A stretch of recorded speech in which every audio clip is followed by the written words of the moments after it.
చల్లగా పాడుతా తీయగా చల్లగా. తర్వాత కాంబినేషన్ శ్రీవల్లి చరణ్.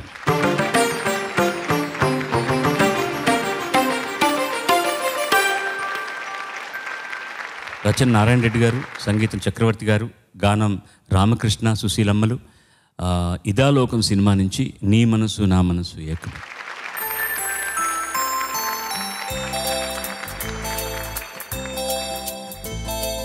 నీ మనసు నా మనసు ఏకమై నీ నీడ అనురాగలోకమై ప్రతి జన్మలోన జతగానే ఉందాములే.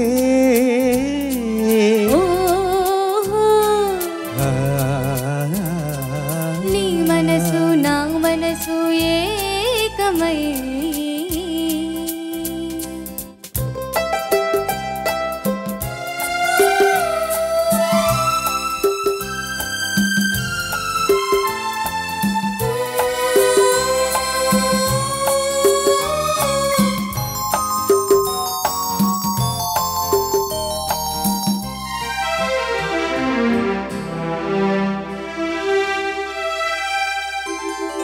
చలిగాలి తొలి మబ్బు పులకించి కలిసే మనసైన చిరుజల్లు మన పైన కురిసే.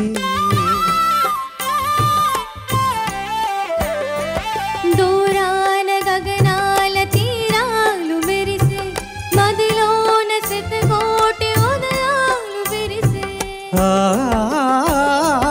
అరువాల బంగారు కిరణాలలో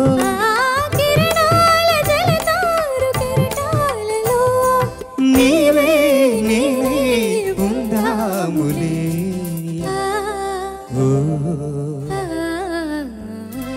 నీ మనసు నా మనసు ఏకమై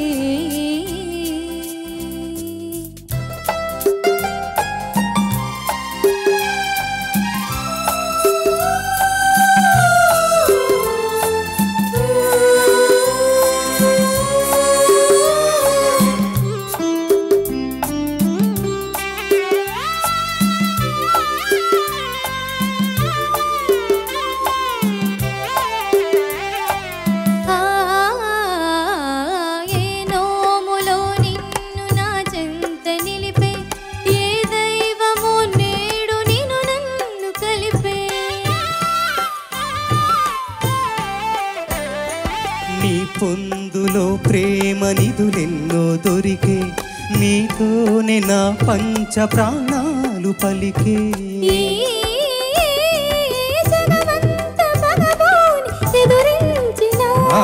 విధి ఎంత విషమించి వేధించిన నీవే నేనే ఉందాములే.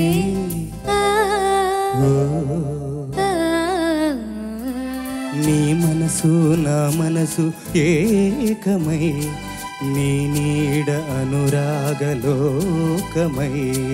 ప్రతి జన్మలోన జతగానే ఉందాములే.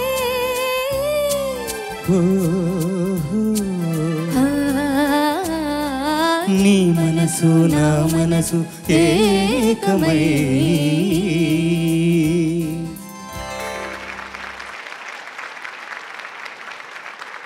చాలా బాగా పాడారండి. చక్కటి సాహిత్యం చాలా బాగుంది. అంటే వినడానికి కూడా చాలా హాయిగా ఉంది. గ్రేట్ ఎక్స్పీరియన్స్ ఏంటంటే ఇందాక పాటప్పుడు కూడా బాలు గారు చెప్తూ ఉన్నారు కదండి, ఈ ఎక్స్పీరియన్స్ మాకు స్టూడియోలోకి వెళ్ళి మేము పాటలు రాయడం మొదలుపెట్టిన తర్వాత చాలా కాలానికి నేను ఎప్పుడో బాలు గారిని కలవడానికి ఆయనకి తెలియని కూడా తెలియదు. నా ఆంజనేయులు అనే సినిమాలో పాట రాసినప్పుడు మొదటిసారి మాకు చూడడానికి కూడా భయం.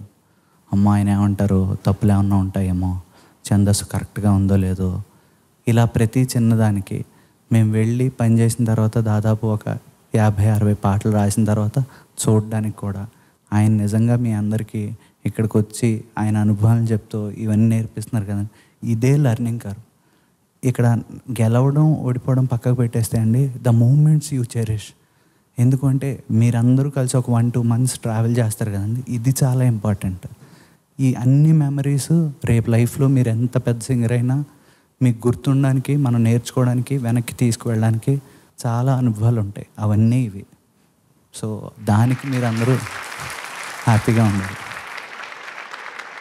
చక్రవర్తికి నేనే పాడాలి, ఏ పాట అయినా సరే నేనే పాడాలి. అతను నాకు అన్నయ్య లాంటి వాడు. నా మొట్టమొదటి రికార్డింగ్ నుంచి నాకు తెలుసు.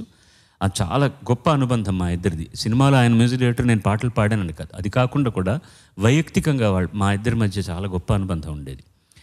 కానీ ఆ రోజుల్లో తమ్ముడు చాలా ఫాస్ట్గా అద్భుతంగా ప్రాముఖ్యతలోకి వచ్చాడు రామకృష్ణ. ఆయన ఘంటసాల గారి బాణీలో పాడేవారు. ఘంటసాల గారి ఆరోగ్యం కొంచెం తక్కువగా ఉంటున్న సందర్భంలో ఆయనకు వచ్చినటువంటి మంచి అవకాశాలు నాగేశ్వరరావు గారికి పాడడం మొదలెట్టి, నాగేశ్వరరావు గారు పాడారు కాబట్టి మిగతా వాళ్ళందరూ కూడా మాకు ఆయన కావాలని కోరుకునేవారు. ఎందుకంటే ఘంటసాల మాస్టర్లా పాడుతున్నారని. శోభన్ బాబు గారితో పోట్లాడేవాడు అనమాట చక్రవర్తి. రే ఈ పాటలు బాలు చేత పాడిద్దామని. నాకు ఆయన అంటే నాకేమీ వ్యతిరేకత లేదు, ఏం లేదు. ఆయన మొట్టమొదటి పాట కూడా నాకే పాడారు ఆయన. కానీ ఇప్పుడు కృష్ణరాజు గారు, తర్వాత కృష్ణ గారు తప్పించి ప్రతి ఆర్టిస్ట్ కూడా అప్పుడు రామకృష్ణ గారు పాడాలని కోరుకున్నారు. అంటే నేను కనీసం ఒక్క పాటన్నా పాడాలని ఈ సినిమాలో పాడలే. బట్ ఈ సినిమాలో ప్రతి పాట బ్యాక్గ్రౌండ్ స్కోర్ నుంచి నాకు తెలుసు. ఎందుకంటే చక్రవర్తి ఏ పాట కంపోజ్ చేస్తున్నా నేను ఖాళీగా ఉంటే అక్కడే ఉండేవాడిని. అలాగే శారద సినిమాలో నేను పాడలేదు, రామకృష్ణ గారు మాస్టర్ ఘంటసాల గారు పాడారు. మా అన్నయ్య డైరెక్టర్ దానికి కె విశ్వనాథ్ గారు. కానీ ఆ గొప్ప సినిమాలో ఎక్కడన్నా నా పేరు ఉండాలని టైటిల్స్లో కోరస్లో కలిసి పాడాను నేను. ముఖ్యంగా నేను అతను డ్రమ్స్ది బ్రషెస్ స్టైల్లో కొంచెం పక్కకు రండి, మా స్వామిని చూడాలి నేను. ఆ స్టైల్ వాయిస్తున్నప్పుడల్లా తొంగి చూస్తున్నాను నేను. ఎందుకంటే ఎంత డీప్గా వాచ్ చేసి వాయిస్తున్నారు అని. ఎవరు వాయించారో చెప్పగలరా మీరు ఈ డ్రమ్స్? నోయల్ గ్రాంట్ శివమణికి ఆరాధ్య దైవం అతను. శివమణి స్టైల్ ఆఫ్ ప్లేయింగ్ అంతా నోయల్ గ్రాంట్దే. ఇప్పుడు మీరు ఆ బ్రషెస్ చూస్తే కూడా అది ఎగ్జాక్ట్లీ నోయల్ గ్రాంట్ వాయించినటువంటి పాట ఇది. ఈ పాటల వరకు పై స్థాయి పాడడానికి కష్టపడుతున్నాను. నువ్వు ఓపెన్గా పాడితే వచ్చేస్తుంది అది. It's only practice. పెద్ద స్థాయి కాదు ఇది. శుభం భూయాత్. ధన్యవాదాలు సార్. God bless you.